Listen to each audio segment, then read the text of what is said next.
El círculo glorioso del Evangelio. Y quiero empezar hablando de un personaje muy famoso.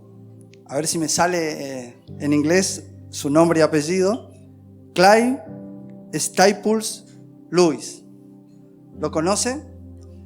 En los libros aparece en castellano C.S. Lewis. Ahora sí, C.S. Lewis o C.S. Lewis.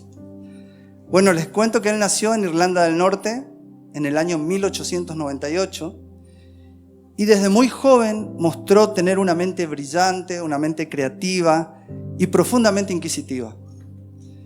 Era amante de la literatura, de la filosofía y de la mitología antigua. Sin embargo, detrás de ese intelecto agudo que él tenía, había un joven profundamente herido por su pasado. Cuando él tenía 9 años, tan solo 9 años, su madre falleció de una enfermedad terminal. Ese evento marcó un punto de quiebre en su vida. Comenzó a cuestionarse todo. Comenzó a cuestionarse la justicia, la bondad, el amor y en especial la existencia de Dios. En especial la existencia de Dios. Si Dios existía, pensaba Lewis, ¿cómo podría permitir tanto sufrimiento y tanto dolor? Eso se preguntaba él. Y durante años se definió a sí mismo como un ateo. Decía que el universo era cruel, era indiferente y era absurdo. En sus propias palabras, creía que la vida no tenía otro propósito que el dolor y la muerte. Fuerte, ¿no? Pero de joven, mientras avanzaba en sus estudios en la Universidad de Oxford, en Inglaterra, conoció a varios colegas. Esos colegas desafiaron su forma de pensar. Uno de ellos era J.R. Tolkien. ¿Lo conocen? El escritor del Señor de los Anillos o del Hobbit, para los que ven series o películas.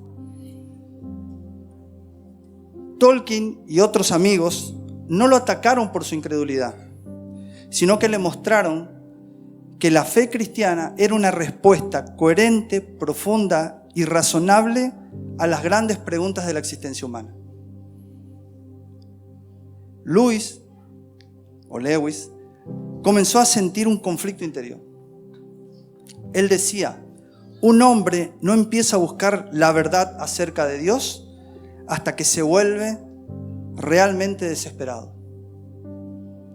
Un día caminando por los jardines de Oxford, comenzó a pensar que su lucha ya no era si Dios existía o no, sino si él estaba dispuesto a rendirse a esa verdad. Finalmente, en el año 1931, él escribió en su diario, me rendí, admití que Dios era Dios, me arrodillé y oré. Tal vez esa noche el converso más reacio de toda Inglaterra.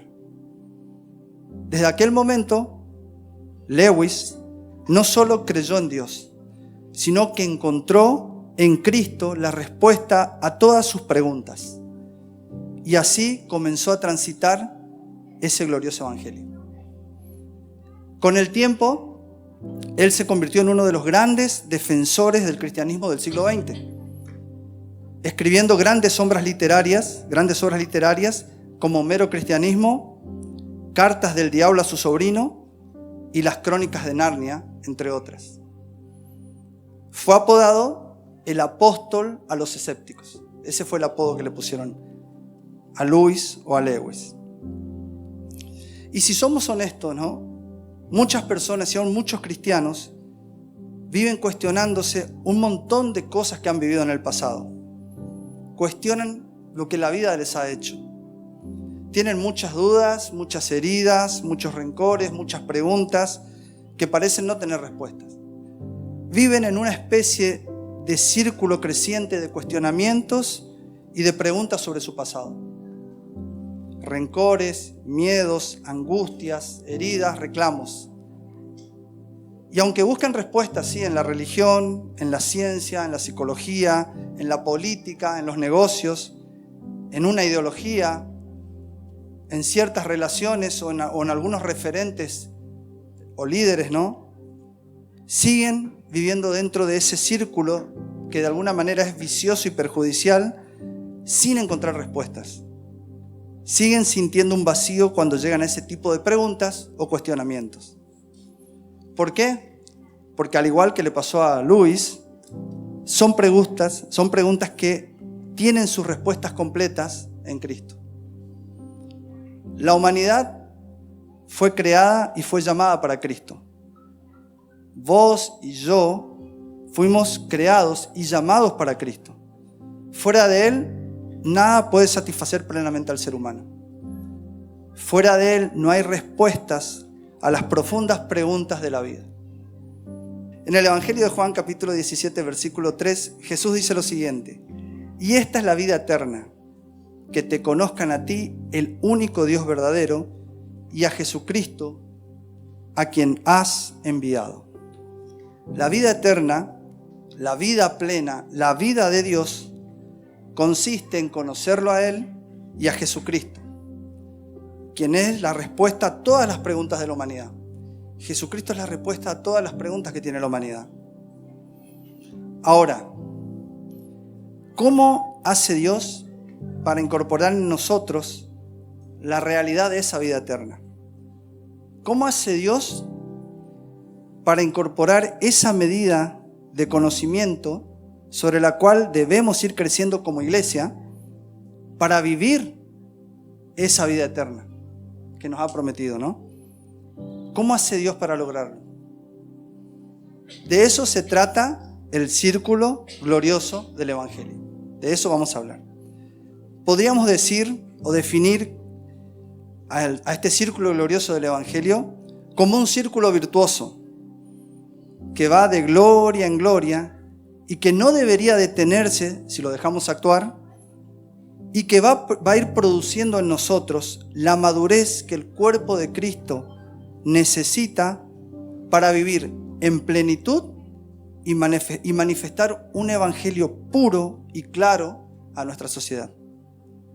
¿Hasta cuándo? Hasta alcanzar la medida del varón perfecto, ¿no? En ese proceso vamos. Es un círculo virtuoso de crecimiento. ¿Y en qué consiste? ¿En qué consiste este círculo glorioso? En que Dios nos creó y nos llamó para revelarnos al Hijo, para formarnos a su imagen y semejanza y expresarlo en nosotros. ¿Vamos de vuelta? ¿Sí? ¿De qué se trata ese círculo glorioso? Revelarnos al Hijo, formarnos a su imagen y semejanza y expresarlo en nosotros. Revelar, formar y expresar al Hijo. Revelar, formar y expresar al Hijo. Ahora, el círculo glorioso del Evangelio comienza con la revelación. Es verlo a Cristo, como decíamos hoy, ¿no? Si no lo vemos a Cristo, no, nada tiene sentido. Tiene que empezar por ahí. Se nos tiene que revelar Cristo. Fuimos llamados a conocer al Hijo a través de la revelación de su Espíritu. Ahora, vamos a leer Gálatas capítulo 1, versículos 15 y 16. Fíjense lo que dice. Pero aún antes de que yo naciera, Dios me eligió. Me llamó por su gracia maravillosa. Luego le agradó revelarme a su Hijo para que yo proclamara a los gentiles la buena noticia acerca de Jesús. O sea, fíjense, no fuimos creados y llamados por Dios para tener éxito personal. No fuimos llamados y creados por Dios para tener fama, para tener influencia, para tener poder. Aunque esas cosas pasajeras pueden llegar a estar. Pero no fuimos llamados por Dios para eso. Fuimos creados y llamados por Dios para conocer a Jesucristo, para que su Hijo nos sea revelado, porque, fíjense lo que dice ahí, eso es lo que le agrada al Padre. Porque es su deseo, es el deseo del Padre. Porque si yo veo al Hijo, veo al Padre. Y si yo vivo en el Hijo, vivo en el Padre. O sea, que la aspiración, la finalidad para tu alma y para mi alma, para nuestras almas, no debería ser tener una vida cómoda, tener lujos, mucho dinero, muchas casas, muchos autos, bienestar, tener un buen trabajo, tener una buena jubilación. No. La aspiración, la finalidad para el alma debería ser conocer al Creador, tener una comunión viva con Él, porque es lo que nos va a permitir vivir esa vida eterna, porque en eso consiste esa vida eterna, que podamos nosotros absorber una creciente medida de ese conocimiento de nuestro Creador y desde ahí administrar todas las cosas temporales desde su perspectiva. ¿Está? Miren, no hay nada más grandioso y más maravilloso que poder contemplarlo a Él cada día. Contemplar su hermosura, admirar su luz, conocer y vivir el diseño que Él puso en nosotros. No hay nada más grandioso que sumergirnos en su vida, llenar nuestras almas de Él. Si nosotros miramos cómo actuó el apóstol Pedro en Cesarea de Filipo, se habló mucho de eso en este tiempo acá, ¿no? Cuando Jesús le pregunta, ¿quién dicen que soy yo? ¿No? ¿Se acuerdan de esa parte? Bien.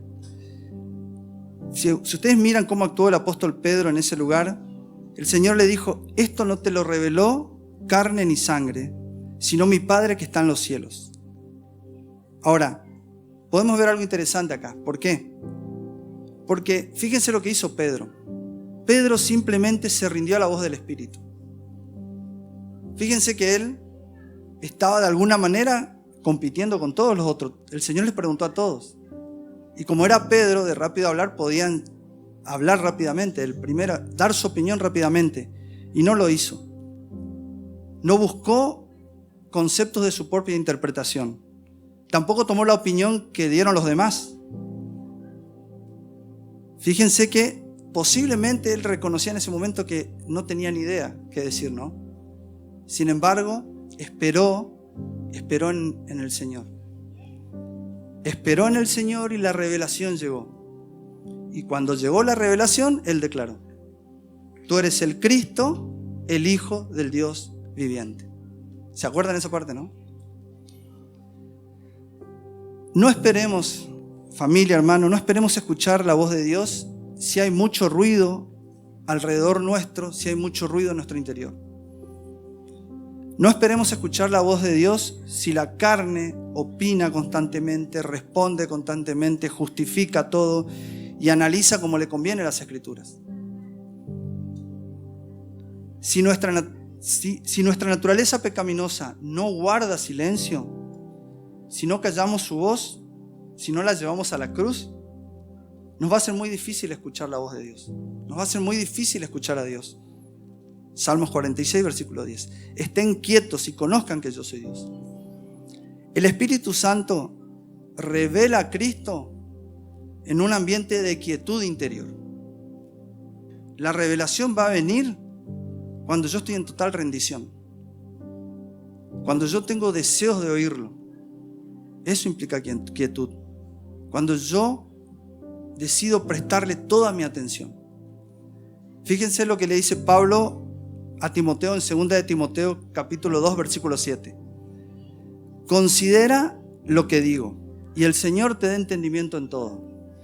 Considera lo que digo, Timoteo. O sea, presta atención a estas palabras. Presta atención, ríndete a lo que el Espíritu te quiere enseñar y que el Señor te dé entendimiento en todo. Entonces, la quietud interior es importante. Hay que separar. Miren, esto es importante, hermanos, porque con todo el trajín y con todo lo que corremos, nosotros tenemos que separar un tiempo de quietud con el Señor. Todos los días un tiempo de quietud con el Señor tenemos que tener. Sí o sí, tenemos que dejar de lado todo aquello que nos distrae de su voz, ¿no? La tecnología, ustedes saben a qué me refiero, celulares, televisión, lo que sea, y tenemos que esperar en el Señor. El Señor quiere revelarse a sus hijos, pero si nosotros no tenemos tiempo para parar y esperar, muchas veces el Señor mismo no tiene que parar. Y a veces no nos gusta la manera en que Dios nos dice, paren, porque quiero hablar y están corriendo y no me escuchan. Yo necesito revelarme a ustedes. Entonces es necesario parar y tomarnos un tiempo de quietud interior con el Señor para escuchar su voz, para escuchar lo que Él nos quiere decir como iglesia, ¿no? Porque al hablarle a cada uno de nosotros nos está hablando también a la iglesia. Rindamos nuestra voluntad a su palabra en esa quietud interior. Y esto no significa únicamente que tengamos que estar tiempo a solas, lo cual sí tenemos que hacerlo. Pero uno también puede estar en quietud interior, rendido a la palabra, al espíritu de la palabra, también en familia, también puede hacerlo en la congregación, ¿no? Porque acá podemos estar, pero puede haber mucho ruido en nuestro interior, mucha opinión de la carne, y por ahí no escuchamos lo que el Espíritu nos está queriendo decir. Entonces necesitamos quietud también en la congregación. Necesitamos quietud también en los lugares que nos encontremos con amigos, cuando hablemos de Cristo, ¿no? En la iglesia, en las casas, en las reuniones de iglesia, en las casas. Necesitamos tener quietud en nuestro corazón, ir dispuestos a rendirnos a lo que el Espíritu nos quiere decir. Esta manera de empezar a vivir, de rendirnos delante del Señor, también nos va a llevar a orar de manera diferente. Nuestra manera de orar tiene que empezar a ser diferente. Fíjense lo que el apóstol Pablo nos enseña en Efesios capítulo 1, versículos 16 y 17. No dejo de dar gracias por ustedes, haciendo memoria en mis oraciones, para que el Dios de nuestro Señor Jesucristo les dé espíritu de sabiduría y de revelación en el conocimiento de Él. Entonces, aparte de dar gracias al Señor cada día, ¿qué tiene que pasar? Tenemos que cambiar nuestra manera de orar. En lugar de pedirle por nuestros asuntos, por nuestros problemas o nuestras pruebas, que es lo primero que hacemos, Señor, sácame de esto, Señor, líbrame de esto, es lo primero que sale, es lo primero que hacemos. En vez de hacer eso, voy a pedirle por conocerlo a Él en medio de esos asuntos, en medio de esos problemas, en medio de esas pruebas. Esa debe ser mi prioridad en la oración, porque a lo mejor esa prueba, el Señor tiene un propósito y me quiere decir algo, y mientras yo no lo escuche, no va a poder sacarme de esa prueba, porque tengo que aprender algo. Mientras yo siga pidiendo y pidiendo por eso, que no está mal, pero no es la prioridad debería ser, Señor, ¿qué tengo que aprender con esto? ¿Qué querés revelarme con esto? Esa debería ser la prioridad de nuestra oración. Y también debemos leer las Escrituras de una manera diferente. También las Escrituras ya tenemos que leerlas de una manera diferente, hermanos. Debemos buscar a Cristo en cada pasaje. ¿Se escuchó? Debemos buscar a Cristo en cada pasaje. Fíjense el consejo que Dios le da a los fariseos, ¿no? Que eran constantes lectores de la Escritura, ¿no? La exhortación, el consejo que le da. Él dice, escudriñan las Escrituras, o sea, ustedes estudian profundamente las Escrituras, y ellas son las que dan testimonio de mí. Y ellas son las que dan testimonio de mí. Cuando leas la Biblia, cuando leas las Escrituras, no busques reglas de comportamiento o promesas para tu vida. Nosotros siempre buscamos cosas que mejoren nuestra vida. Bueno, no busquemos eso. Tenemos que buscar a la persona de Cristo en las Escrituras. Dejar que el Espíritu nos muestre a Cristo y todo lo que ya nos concedió en Cristo. La pregunta debería ser, ¿qué me dice este pasaje de Cristo? ¿Qué veo de Él? ¿Qué me quiere revelar el Espíritu acerca de Cristo? ¿Qué me revela de su carácter, de su persona, de su obra? ¿Sí? Esa debería ser las preguntas cuando vamos a la Escritura. Porque tenemos que ir a las Escrituras. Orar y leer la Biblia tiene que ser algo común como cristianos. La oración, rendidos al Espíritu Santo, y la Escritura buscando la revelación de Cristo, tiene que ser prioridad. Es la manera en que Dios se nos va a revelar. Si yo corro todos los días, Dios no me va a poder hablar. Y Él quiere hablarnos, ¿no? ¿Qué dicen ustedes? ¿No se quiere revelar a sus hijos? ¿No quiere contarle el diseño? Claro que sí. El Espíritu Santo anhela revelar a Cristo en nosotros. Ahora, ¿lo vamos a dejar o vamos a seguir poniendo excusas a la hora de escucharlo? El círculo glorioso del Evangelio continúa con la formación. Formar a Cristo. Ese es el segundo eslabón. Fuimos llamados para que el Hijo sea formado en nosotros. Fuimos llamados a madurar para dar frutos. El propósito del Espíritu Santo es formar a Cristo en vos y en mí. Es formar a Cristo en su iglesia. Ese es el propósito. Por eso es importante verlo a Él. Porque lo que Él está haciendo es formarnos a Él en su iglesia, en nosotros. Fíjense lo que dice Romanos capítulo 8, versículo 29. Porque a los que antes conoció, también los predestinó para que fuesen hechos conforme a la imagen de su Hijo, para que Él sea el primogénito entre muchos hermanos. O sea que el Espíritu está formando a Cristo en nosotros, en ustedes y en mí. Está formando a Cristo en su iglesia. Ahora, formación no quiere decir imitación. No soy yo intentando parecerme a Él. ¿Está claro? No soy yo intentando parecerme a Cristo. No es con mi fuerza. No es estudiando sus características, su comportamiento para copiarlo en mi vida. La meta de Dios no es que lo imitemos, sino que participemos en su vida. La meta de Dios no es imitarlo, es participar en su vida. Imitación es religión. Entonces, Dios quiere formarse en nosotros. ¿Sí? No lo copiemos, no lo imitemos por nosotros mismos. Fíjense lo que dice Juan capítulo 15, versículos 4 y 5. Muy conocido, ¿no? Permanezcan en mí y yo en ustedes. Como el pámpano no puede llevar fruto por sí mismo si no permanece en la vid, así tampoco ustedes si no permanecen en mí. Yo soy la vid, ustedes los pámpanos. El que permanece en mí y yo en él, éste lleva mucho fruto, porque separados de mí nada podrán hacer.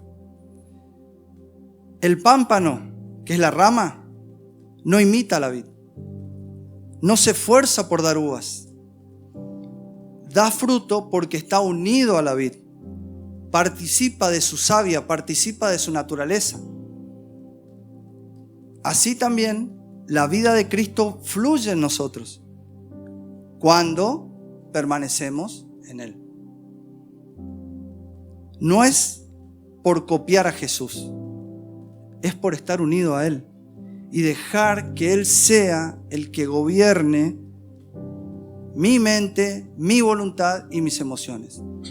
Dejar que Él sea el que gobierne nuestra mente, nuestra voluntad, nuestras emociones. Y fíjense esto, ¿no? Y es justamente en la formación de Cristo donde son cruciales la cruz y la obediencia. Repito, es justamente en la formación de Cristo donde son cruciales la cruz y la obediencia. En la revelación hablamos de la quietud, del rendirnos a lo que el Espíritu nos quiere decir, de orar de una manera, de leer la Biblia de una manera. Acá, en la formación son cruciales la cruz y la obediencia. Fíjense lo que dice Santiago capítulo 1, versículo 22. Sean hacedores de la palabra y no tan solo oidores, engañándose a ustedes mismos. La cruz es para dejar de lado toda resistencia de la carne a la formación de Cristo en el alma. Repito, la cruz es para dejar de lado toda resistencia de la carne a la formación de Cristo en el alma. En tu alma, en mi alma. Es para dejar de ser simplemente oidores de la palabra y comenzar a ser hacedores de la palabra. Necesitamos la cruz para que la carne se quede ahí y nuestra alma empiece a vivir por el Espíritu. ¿Sí? Ahora, en la obediencia está la madurez. Fíjense, con la revelación de la palabra viene también la fe.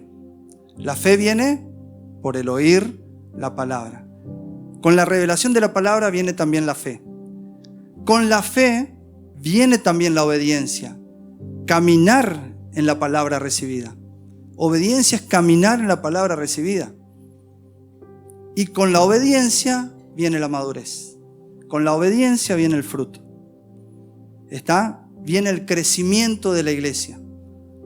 La revelación, la formación de Cristo a través de la cruz y la obediencia. Ahora, todo esto, como recién dijimos, viene dado. No lo producimos nosotros. No producimos revelación, no producimos fe, no producimos obediencia ni madurez. Todo viene dado por el Espíritu. Nuestra función es rendirnos, ¿sí? Como hizo nuestro amigo Lewis, ¿no? Lewis. Me arrodillé y me rendí, ¿no? En toda circunstancia que atravesemos, buena o mala, el Espíritu está formando a Cristo en nosotros, en nuestras almas. O por lo menos lo está intentando. Nosotros somos los que ponemos barreras para que no lo haga. Y la cruz y la obediencia son cruciales. Porque es la manera que el círculo glorioso va a seguir su camino. No lo detengamos. ¿Estamos? Y el tercer eslabón se completa con la expresión de Cristo. Fuimos llamados también para expresar al Hijo. Fíjense lo que dice Gálatas 2:20, también muy conocido. Ya no vivo yo, mas Cristo vive en mí, y lo que ahora vivo en la carne, lo vivo en la fe del Hijo de Dios. Hasta ahí, fíjense, lo que ahora vivo en la carne, lo que ahora vivo en mi expresión exterior, lo que se ve de mí. ¿Qué se ve de mí? Pablo decía, lo que se ve de mí, ¿no? Lo vivo en la fe del Hijo de Dios. Tengo la confianza, tengo la convicción consciente de que Él se está formando en mí, de que Él lo está logrando en mí y que se expresa en mí. O sea, que no solo fuimos creados para conocerlo a Él, para que Él se nos revele, no solo fuimos creados para que Él se forme solamente, porque podemos estar acá y el Señor se puede estar formando en nosotros, sino que también para que Él viva y se exprese a través de nosotros. De hecho, si uno permite que siga el círculo glorioso, va a suceder. Va a suceder. Cuando se forme, se expresa. Cuando se forma, se expresa. Fíjense, de esto se trata, ¿no? Es revelación, es formación y es expresión. Es revelación del Hijo, es formación del Hijo, es expresión del Hijo. Crece más y más. ¿Sí? Va creciendo. Es como dijimos, como un círculo virtuoso, ¿no? Es el círculo glorioso. Es así. Él me revela su vida, yo la veo en mí, se forma en mi alma, se va formando en mi alma y se expresa a través de mi cuerpo físico al mundo material, al mundo natural. Así debería ser. Así de sencillo, ¿no? Fíjense que cuando Él se va expresando, también afecta nuestros ámbitos de vida. los que nos rodean, ¿no? Los demás empiezan a vernos como cartas leídas de Cristo. Los demás empiezan a ver a Cristo en nosotros. Ellos lo empiezan a ver a Él, lo escuchan a Él, interactúan con Él porque somos el Cristo que están conociendo cada día. Ahora la pregunta es, ¿somos el Cristo que están conociendo cada día? ¿O ya nos quedamos al principio con la revelación? No pudimos pasar la primera parte. Si hay más de Cristo, siempre decimos esto, y hay más cruz al yo o menos del yo, habrá mayor manifestación de Él en nosotros, porque el círculo glorioso no se va a detener. Amaremos a quien creemos que no merece ser amado. Tendremos gozo en medio de las pruebas, paz en las tormentas, paciencia en circunstancias desesperantes, bondad y amabilidad para con todas las personas, no importa quiénes sean. Manifestaremos una fe genuina y no fingida. Tendremos mansedumbre en situaciones que deberían generar enojo y tendremos dominio propio frente a las tentaciones del diablo. Todo eso sucederá dentro de ese círculo, si dejamos que avance la vida de Cristo. ¿Por qué? Porque vamos a ir comprendiendo, familia, hermanos, vamos a ir comprendiendo que ya somos la expresión genuina del Hijo, que ya está en nosotros esa expresión. El potencial está. Lo que pasa que no lo vemos porque no lo apreciamos, no tenemos tiempo para dejar que Él se vaya formando en nosotros. Revelación, formación y expresión. Se van a llevar eso, ¿no? Se van a acordar. Revelación, formación, expresión. ¿Sí? Quietud, tiempo con el Señor de quietud tenemos que tener. Corremos tanto que no tenemos tiempo para decir, Señor, me tomo este tiempo para escuchar tu voz en este día. No hay tiempo. No sé por qué, pero ¿cómo Dios no va a poder hablar si no hay tiempo? Y si no nos habla, ¿cómo vamos a formarnos? Vamos a imitar, porque no va a haber formación de Él. Y si no se forma Cristo, no se ve Cristo en su iglesia. Se verá toda una imitación barata, vamos a decirlo así, del Evangelio. Entonces, ese es nuestro desafío, hermanos, en esta noche. ¿Sí? Yo quiero que se lleven eso de acá. Revelación, formación, expresión. ¿Sí? Amén. Que el Señor lo logre en nosotros. Amén. ¿Oramos?